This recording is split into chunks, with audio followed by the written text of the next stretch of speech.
फिर पड़ाका 10 टकवा 5 टकवा काहे खरीदेंगे, 2-4 को बम लेके जाएंगे। एक बम मारेंगे बड़का समझी घर पूरा चौरस, एक बम छटका समझी घर पूरा चौरस, 2-4 को डेना माटी गांव में उड़ा देंगे, सीधे जन्नत में। शादी ब्याह में पड़ाका मत फोड़ो, पैसा बचाओ, डीजे मत बजाओ। अगर पड़ाका फोड़ना जायज होता ना, अगर शादी में पड़ाका फोड़ना जायज होता तो जब हम लोग सब काम करते हैं, निकाह हम पढ़ाते, खुतबा हम देते, ईद बकरीद में हम पढ़ाते, अकीका मर मिलाद सब हम लोग करते हैं, तो शादी में पड़ाका फोड़ने आपको हम लोग देते? जब सवाब है तो फिर आप क्यों फोड़ेंगे? हम मौलाना है, हम फोड़ेंगे। जब सब काम हम करते फिर आपको क्यों फोड़ने देते? आप लोग पब्लिक हैं, 10 टकवा फोड़ते हैं, हम लोग मौलवी मौलाना, हम लोग बम लेके जाते हैं। आपका पड़ाका में 10 ने की, मेरा बम में 100 ने की।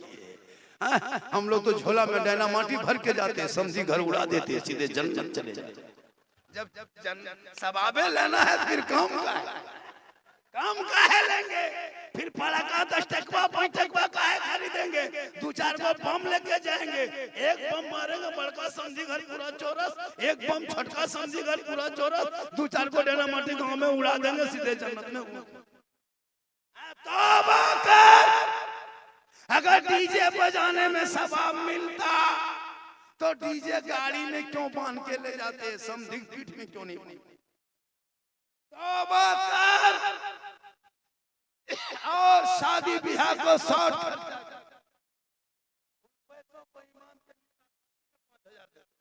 4,000 खानी में दे दो, इमाम का पैसा नहीं देगा। अरे इमाम ही की वजह से वो शादी होती, कितनों ताम झाम कर लो, जब तक बेटा बेटी लड़का लड़की को इमाम इजाबो कबूल ना करा दे वो एक जगह नहीं बैठ सकती है। ना लड़का लड़की सामने बैठ सकती है, लड़की लड़का सामने। जब इमाम जाके दोनों को मिलाते हैं, आप लोग तो खाली खाते हैं, बम फोड़ते हैं, हम ही लोग मिलाते हैं, हम ही लोग जाके मिलाते हैं, और हम ही लोग को पैसा बाकी नहीं देते। दूल्हा लोग सब पड़ाका फोड़ के डीजे बजा के सब भाग जाता है। दूल्हा देखेगा चौकी में बैठ के, जैसे बीमारी मुर्गी नहीं जमती वैसे जप रहा। 1-1:30 बजे रात 2-4 को कुकुर भूख रहा, दूल्हा चमक के उठ रहा, क्या हुआ रे? बल कुछ नहीं हुआ, कुकुर भूख रहा है, बैठा। सब भाग गया। अब 1:30 बजे रात इमाम साहब रजिस्टर लेके गया है, अब वहाँ कोई नहीं नजर आ रहा, खाली दूल्हा है, उसका 1-2 मेहमान कुटुंब उसके बहनोई से बैठल है, और दूल्हा चुपचाप उल्टल। इमाम साहब उठा के बैठाया, बेटा बैठो, निकाह टाइम हो गया है, अब निकाह पढ़ना है, सुन्नत अदा करना है। तो लड़का उठ के बैठ गया, इमाम साहब रजिस्टर सब सामने रखा, बोला बेटा पढ़ो ला इलाहा हमने 5 लाख तो लिया, अब ला है करते हो, कलमा पढ़ो। बोल जुबान नहीं उलटती है, बोले तुमको उल्टा देंगे बेटा, पढ़ना नहीं पढ़ पाता। एक जगह इमाम साहब पढ़ाए, बेटा पढ़ो यू ही, बोलो होई होई।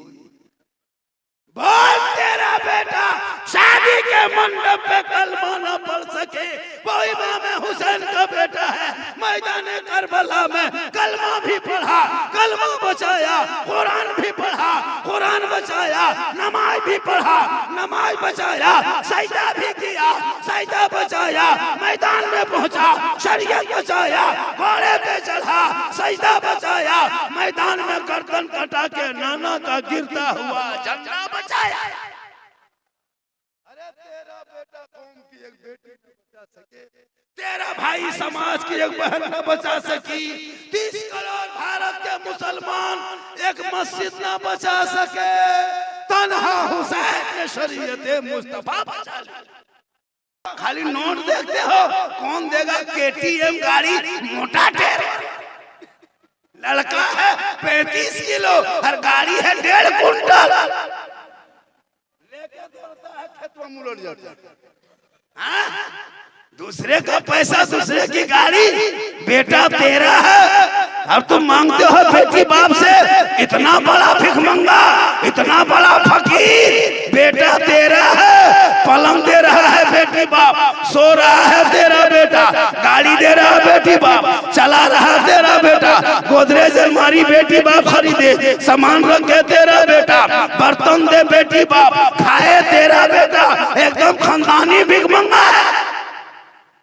तो रमजान में फितरा उठा, रिश्वत है रिश्वत। जैसे चोरी करना हराम, वैसे बेटी बाप से रिश्वत मांगना हराम। हराम खाओगे ना दुआ कबूल होगी, ना चेहरे पे रोशनी होगी। 3-3 लाख मांगता है। इधर क्या रेट है बेटा का? 5 लाख। सोच के देखिए कितना बेशर्म बेटा बाप है। 5 लाख बेटी बाप से मांगते हो, शर्म नहीं आती? तेरा बेटा एकदम निकम्मा है, खत्म है। 5 लाख सोच के देखिए। एक बेटी बाप परेशान होता है, 3-4 बेटी रह जाती है। 5-5 लाख बेटी बाप से लेते हो। पलंग, गोदरेज, अलमारी, चेयर, कुर्सी, चूल्हा। कितना बड़ा फकीर बेटी बाप से खाली लकड़ी और कुंवार बाकी है। कुछ दिन के बाद चावलों मांग लेगा।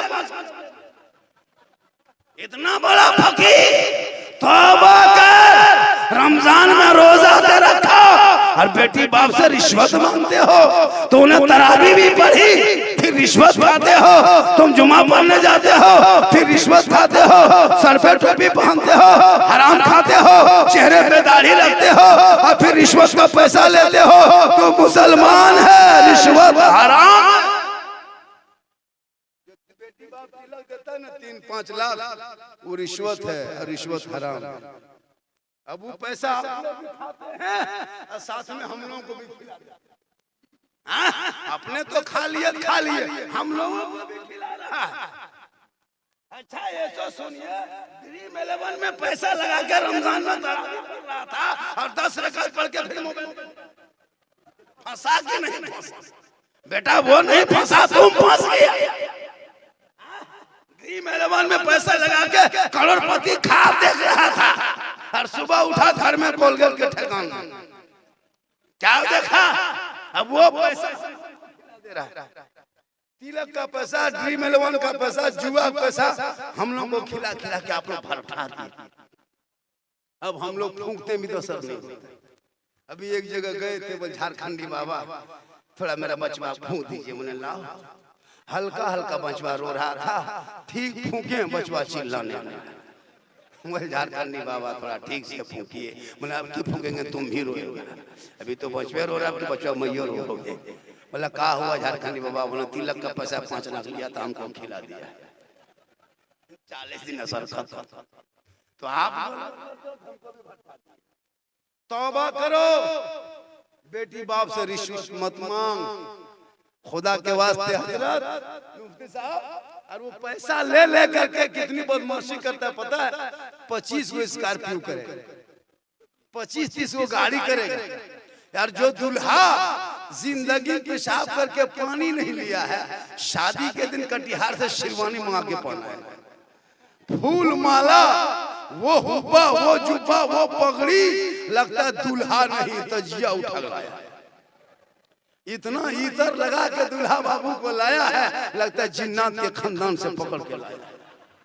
पैसा दूसरे का, अपना तो पैसा है नहीं। बेटी बाप का पैसा पूरा खर्चा कर रहा है।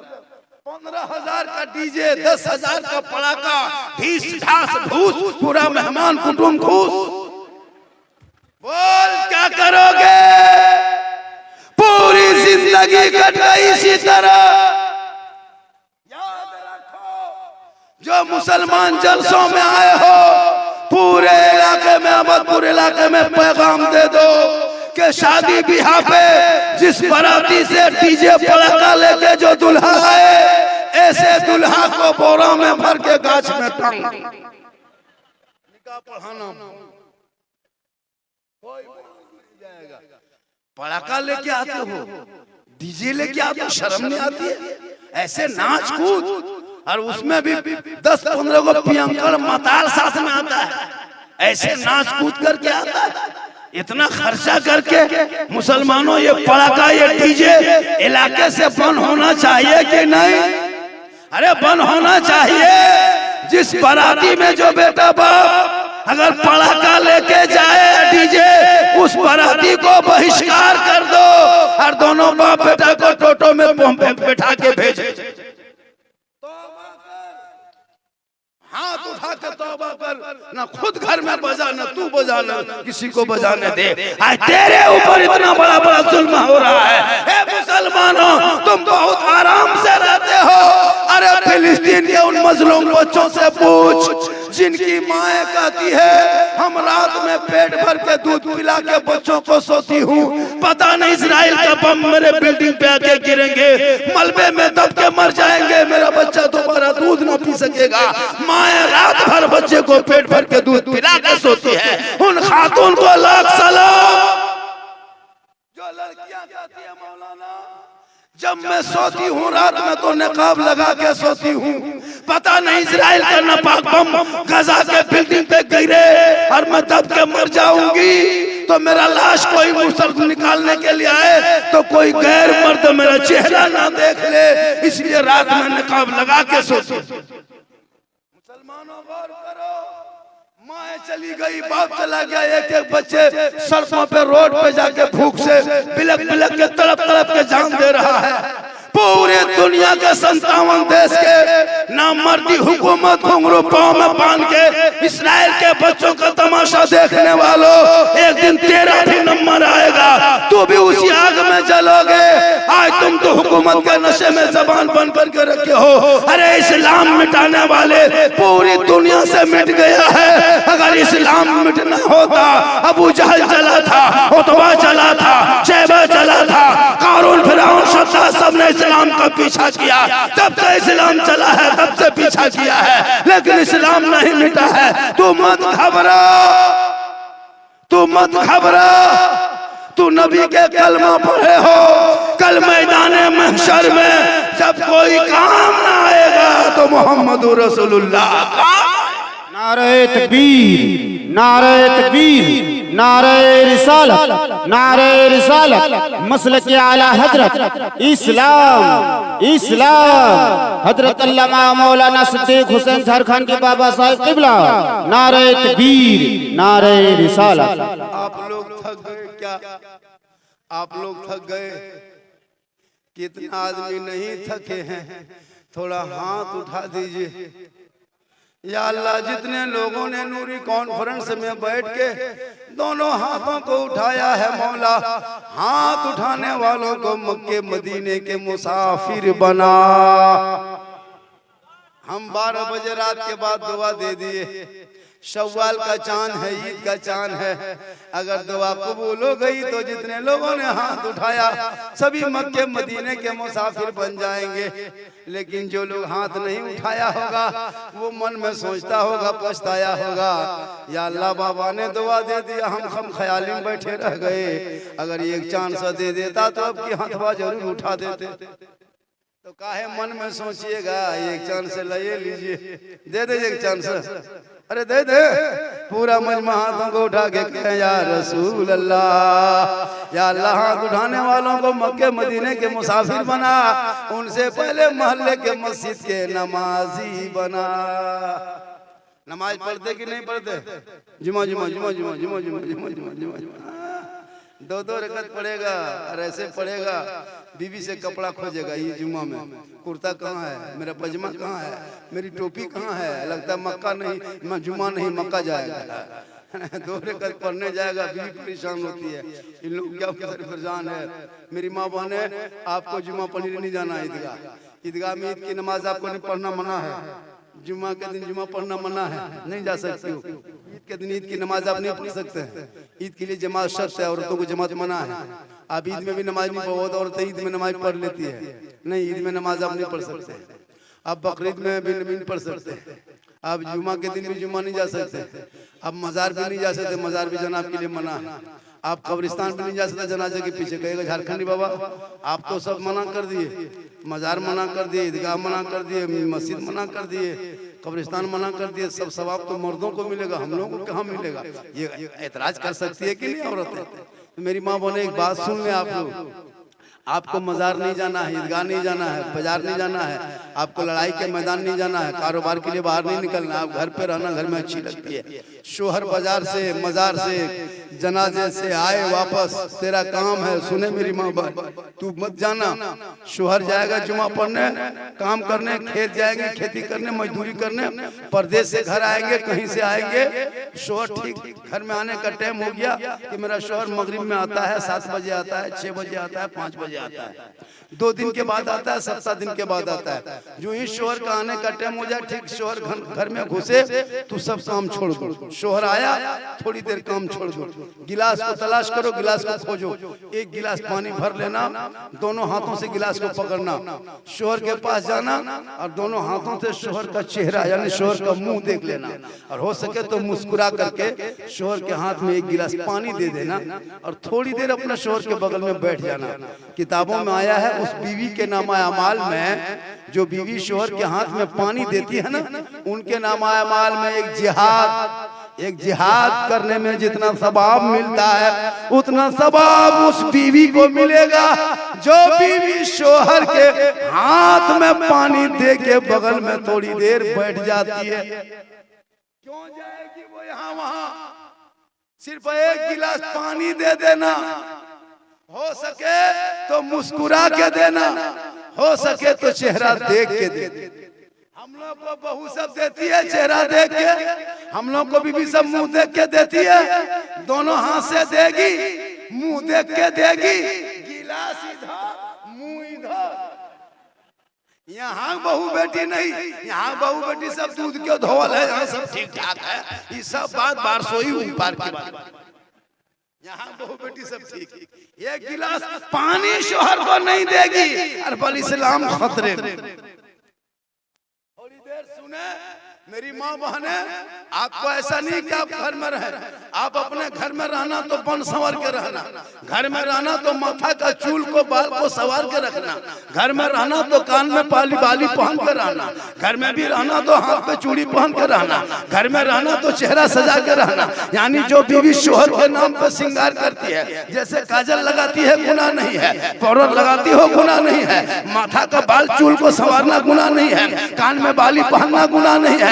जितना बन ठन के रहोगे, जितना सज धज के रहोगे, शोहर के नाम पे किताबों में आया है, जब कोई बीवी अपने शोहर के नाम पे दुनिया में श्रृंगार करती है, उस बीवी के नाम अमाल में 2 रकात नफल नमाज पढ़ने का सवाब। मेरी माँ बहने, गुनाह थोड़ा है, लेकिन ये आजकल के दौर की बहू बेटियां घर में रहेगी भूत के तरह, घर में रहेगी चहचोर के तरह, घर में रहेगी किचलिन जानते हो डाकी उनके तरह, लेकिन जब शादी घर जाएगी तो ईद में जो कपड़ा नहीं पहनी है उससे खतरनाक कपड़ा शादी में निकालेगी, और 3 बजे से तैयारी शुरू, कभी ये कपड़ा देखे कभी वो कपड़ा निकाले, और जाने से 1.5 घंटा पहले रगड़ना फंसना शुरू। 1.5 कोट पहले पोत लिया, फेरन लवली अलग, विको टर्मरिक अलग, मेला केयर अलग, फेस फेयर अलग, आँखियाँ में लगाने वाला अलग, चमकने वाला अलग, ऐसे पल सवर के जाती है, लगता है कि इसी को देख लेंगे सब। जहाँ श्रृंगार करना है वहाँ नहीं, शोहर के पास जाएगी भूत के तरह।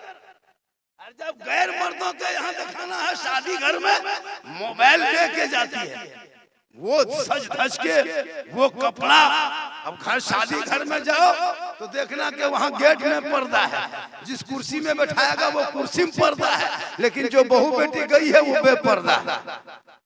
बोल, तू अंग्रेजों का तरीका अपना लिया, अरे मोबाइल और जाके मलमा खड़ी होके सेल्फी लेती है, और मुंह है कुल्फी कर, सेल्फी ले ले और मुंह है कुल्फी कर। गैर मर्द सब देखे, जो औरतें दुनिया में शोहर को श्रृंगार करके दिखाए 2 रकात नफल नमाज का सवाब, और वही श्रृंगार गैर मर्दों के दिखाने की नीयत हो, कल मैदाने महशर में उस औरत के चेहरे से गोश्त गल गल के कट कट के गिर जाएंगे, चेहरे पे हड्डी दिखाई देगी, सर के बाल से उस औरत को लटका दिया जाएगा। जो औरत दुनिया में अपने चेहरे का श्रृंगार गैर मर्दों को दिखाया करती थी। मेरी माँ बहने, तू शादी घर जाना तो चेहरा भी ढक के जाना, मुंह पे तो पट्टा बांध के जाना, ऐसे जाती है। वाह रे मुसलमान, आप भी चुपचाप हो और सुने माँ बहने, तू शोहर के पांव दबाना कहीं मत जाना। पानी देगा तो जिहाद का सबब, श्रृंगार करे तो नफल नमाज का सबब, और शोहर के बिन बोले पांव दबा दे तो 70 तोला सोना गरीबों में खैरात करने का सबब। बोल, सिर्फ शोहर का पांव दबाने में ये सबब। लेकिन आजकल के दौर की बहू बेटियां बिन बोले शोहर के पांव नहीं दबाएगी, अगर मौका मिले तो गर्दन दबा। यहाँ बहू बेटी नहीं, यहाँ बहू बेटी दूध के धौल है। ये लोग, आप लोग ठीक ठाक है, ये सब कटिहार के ऊपर कहे सुभान अल्लाह। तो यहाँ फरमाइश किया था कि हजरत इलाके में गुर्बत भी है, गरीबी है, किसान है, लेकिन शादी जो है बहुत ज्यादा खर्चा करता है। मौलाना मौलवी की तनख्वाह, इमाम की तनख्वाह आप लोग नहीं बढ़ाते। एक इमाम की तनख्वाह इस महंगाई में कम से कम 12 से 15 हजार एक इमाम की तनख्वाह होनी चाहिए। लेकिन क्या देते हो इमाम को? 6,000, 7,000, 8,000। भारत में 1947 से पहले अंग्रेज इतना नहीं जुल्म किया था, सताया था जितना अभी के मुसलमान मोहल्ले के इमाम को सताते हो। 24 घंटा ड्यूटी करा के 5-6 हजार 7 हजार तनख्वाह देते हो ना, कयामत के दिन पूरे इलाके के सदस्य को जवाब देना होगा। क्या समझ के रखे आप? इन मौलाना मौलवी इमामों को 6-7 हजार में खटाते हो और कहते मौलाना इस्लाम खतरे में। एक अंग्रेज जाके पादरी से पूछ, एक गुरुद्वारे में एक पादरी से पूछो आप कितना कमाते हो महीने में? वो कहता 80-90 हजार रुपया कमा लेता हूँ मैं गुरुद्वारे में बैठकर। एक मंदिर के पुजारी से पूछ कि आप मंदिर में बैठ के कितना कमाते हो? 1 लाख कमा लेते हैं। एक जाके एक चर्च वाले से पूछ आप कितना कमा लेते हो? लाख रुपया कमा लेते हो। एक मस्जिद के इमाम से पूछ आप कितना कमाते हैं? बस 7,000 तनख्वाह है, उसमें 6,000 देता है, 1,000 बाकी। इस्लाम खतरे में। तुमने वो गांव में कोई इमाम रखा, 6,500 रुपया तनख्वाह देता था, उसमें भी 500 बाकी रख लेता था। तो इमाम साहब डेली मांगता, सदर साहब पैसा दीजिए, पैसा दीजिए, पैसा कौड़ी नहीं, टका कौड़ी नहीं है। इमाम साहब, सदर साहब बोलते का कर, लड़कों से बाहर गया, आने दो ना, पैसा आपका दे देंगे। इमाम साहब मांगते मांगते थक गए, 2-4 सप्ताह मांगे, 2-4 महीना होते थे, एकदम एडवांस में 5,000 जमा हो गया। इमाम साहब सोचा कि कितना मांगेंगे, सदस्य भी उसी तरह ठिठाहा टाइप का है, चलो थोड़ा आज ही हम फैसला कर लेते हैं। जुमा के दिन इमाम साहब चुपचाप रहे, नहा धो करके इतर खुशबू लगा के हुबा जुबा पहन के 11:30 बजे जाके मेंबर पर एकदम बैठ गए। लोग परेशान, इमाम साहब का प्लान क्या है? कहा बेटा प्लान तो बताएंगे, बकिया पैसा रखा है ना, आज पता चलेगा। इमाम साहब जम के तकरीर किए, खुतबा पढ़ाए, 2 रकत के जुमा में नियत किए, और जो 2 रकत की नियत करके पूरे गांव के लोग गए थे, नियत करके जब इमाम साहब 1 रकत नमाज पूरी किया, जब रुकू गए तो गए के गए रह गए। अब रुकू से इमाम साहब उठ के नहीं रहे। अब 2-4 को बूढ़ा आगे बैठा खड़ा था, रुकू में उसका हाथ पांव जब कवरेज से बाहर होने लगा, हिलने लगा, तो पूछ रहा कि इमाम साहब है कि नहीं? अरे इमाम साहब कहाँ गया? अरे बोला का हुआ? बोल कमर बहुत तड़तड़ा रहा, नहीं बचेंगे, जल्दी उठा। तो इमाम साहब बोला कि एक आदमी बोला इमाम साहब मथवा उठे भी कि नहीं उठे भी हो? तो इमाम साहब पीछे घूम के बोला कि बकिया पैसा दे भी कि नहीं देवी हो? तो कहने मतलब है कि इतना मत सताओ कि इमाम को मजबूर में रुकू में बैठा खड़ा कर देना पड़े। इसलिए जरूरी है कि इमाम की तनख्वाह का ख्याल रखा जाए।